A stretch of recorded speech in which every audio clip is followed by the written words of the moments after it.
Assembly ఎన్నికల్లో ఓటమితో BRS పని అయిపోయింది. లోక్సభ ఎన్నికల్లో ఒక్క సీటు కూడా రాదు. కోలుకోవడం కష్టం. కాంగ్రెస్ బీజేపీలే ప్రత్యర్థులుగా మారాయి అని ఎక్కువ మంది చెప్తున్న మాట ఇది. ఈ ఎంఐఎంకి ఒకటి పోతే మిగతా సీట్లను కాంగ్రెస్ బీజేపీలకే వారు పనిచేశారు. కానీ కేసీఆర్ ప్రచార రంగంలోకి దిగిన తర్వాత సీన్ మారిందన్నది కొందరి రాజకీయ విశ్లేషకుల అంచనా. పడి లేచిన కెరటంగా బీఆర్ఎస్ గెలిచి నిలుస్తుందన్నది వారి వాదన. ఆ పార్టీ నేతల్లో ఓటమి గుబులు ఉన్నా అనూహ్య ఫలితాలను వారు కొట్టిపారేయలేకపోతున్నారు. మరికొన్ని రోజుల్లో ఓట్ల లెక్కింపు ఉన్న నేపథ్యంలో బీఆర్ఎస్ గెలుపు అవకాశాలు ఎలా ఉన్నాయో పరిశీలిద్దాం రండి. రాష్ట్రంలో కాంగ్రెస్ పార్టీ అధికారంలో ఉన్నది. అసెంబ్లీ ఎన్నికల జోష్లో ఆ పార్టీ గెలుపు ధీమాతో ఉన్నది. కేంద్రంలో ప్రధాని మోడీ చరిస్మాతో మెజారిటీ సీట్లు తమకే అని బీజేపీ ఆశతో ఉన్నది. ఈ దశలో బీఆర్ఎస్ ను ఆ పార్టీలు తమకు పోటీలే కాదని అతి విశ్వాసం ప్రదర్శించాయి. అక్కడే ఆ పార్టీల వ్యూహం బెడిసికొట్టింది అన్నది కొందరి వాదన. అయితే సామాజిక సమీకరణాలు, బలమైన పేరు, జనంలో గుర్తింపు ఉన్న నేతలను ఎంపిక చేయడంలో బీఆర్ఎస్ సరైన నిర్ణయం తీసుకున్నది. ఆ రెండు పార్టీలకు తీసుకోని విధంగా అభ్యర్థుల ఎంపిక విషయంలో పస చూపింది. దీంతోనే ఆ పార్టీ గెలుపు అవకాశాలు ఆధారపడి ఉన్నాయి. కొన్ని చోట్ల టికెట్ల కేటాయింపు విషయంలో బీఆర్ఎస్ తడబడింది. తొలుత ప్రకటించిన స్థానాల విషయంలో ఆషామాషిగా తీసుకున్నట్లు ఆ పార్టీ శ్రేణులే ఆవేదన వ్యక్తం చేస్తున్నాయి. ముఖ్యంగా నల్లగొండ, భువనగిరి అభ్యర్థుల విషయంలో అధిష్టానం గెలుపు ఓటములను బెరీజు వేసుకోకుండా ప్రకటించిందని అంటున్నారు. మిగతా సీట్లలో ఆచితూచి ప్రకటించిన ఆ పార్టీ ఈ రెండు స్థానాల్లో మాత్రం తొందరపాటుతో నిర్ణయం తీసుకుందని అంటున్నారు. ఈ రెండు చోట్ల గెలుపు ఓటములు అడ్డుంచితే పార్టీ పరువు దక్కే ఓట్లు కూడా రావని ఆ పార్టీ ముఖ్యులే ఒప్పుకుంటున్నారు. కేసీఆర్ 15 రోజుల పాటు నిర్విరామంగా సభల్లో పాల్గొని శ్రేణుల్లో ధైర్యం నూరిపోస్తూ ప్రజలను ఆలోచింపజేయడంలో సఫలీకృతం అయ్యారని చెప్పొచ్చు. అంతకుముందు రాష్ట్రమంతా కలియదిరిగి రైతులు, ప్రజల్లో నేనున్నానంటూ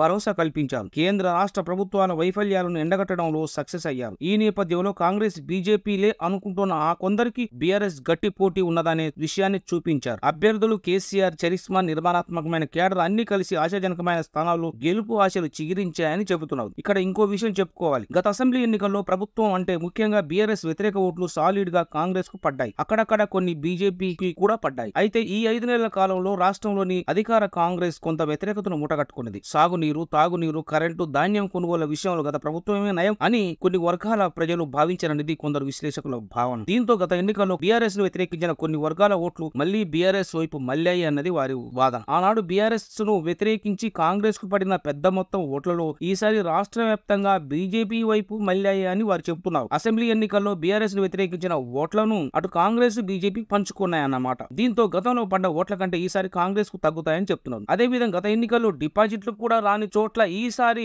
బీజేపీకి గణనీయంగా ఓటింగ్ పెరుగుతుంది. దీంతో బీఆర్ఎస్ ఓట్లు స్థిరంగా ఉంటాయని, కొన్ని స్థానాల్లో ఆ రెండు పార్టీల కంటే బలమైన ఓట్లు పెరిగాయనేది వారి వాదన. ఈ దశలో కొన్ని చోట్ల బీఆర్ఎస్ గెలుపు బాటలో బయటిస్తుందని చెబుతున్నారు. దీంతో రాష్ట్రంలోని మెదక్, నాగర్ కర్నూల్, సికింద్రాబాద్, మల్కాజిగిరి, కరీంనగర్, చేవెళ్ల, ఖమ్మం లోక్సభ స్థానాల్లో బీఆర్ఎస్ గెలుపు అంచనాలు ఉన్నాయని వారు స్పష్టం చేస్తున్నారు. పెద్దపల్లి, ఆదిలాబాద్, నిజామాబాద్ లో బీజేపీ, బీఆర్ఎస్ మధ్య ప్రధాన పోటీ ఉన్నదని వారి విశ్లేషణ. దీంతో రాష్ట్రంలో బీఆర్ఎస్ అందరి అంచనాలను కాదని 3 నుంచి 7 స్థానాల్లో విజయావకాశాలు ఉంటాయని వారు విశ్లేషిస్తున్నారు. బీఆర్ఎస్ కు అనూహ్య విజయాలు వస్తాయని కేసీఆర్ సహా ఇతర ముఖ్య నేతలు ధీమాతో ఉన్నారు. ఇలాంటి పరిస్థితుల్లో మరికొన్ని రోజుల్లో ఎలాంటి ఫలితాలు వస్తాయో వేచి చూద్దాం.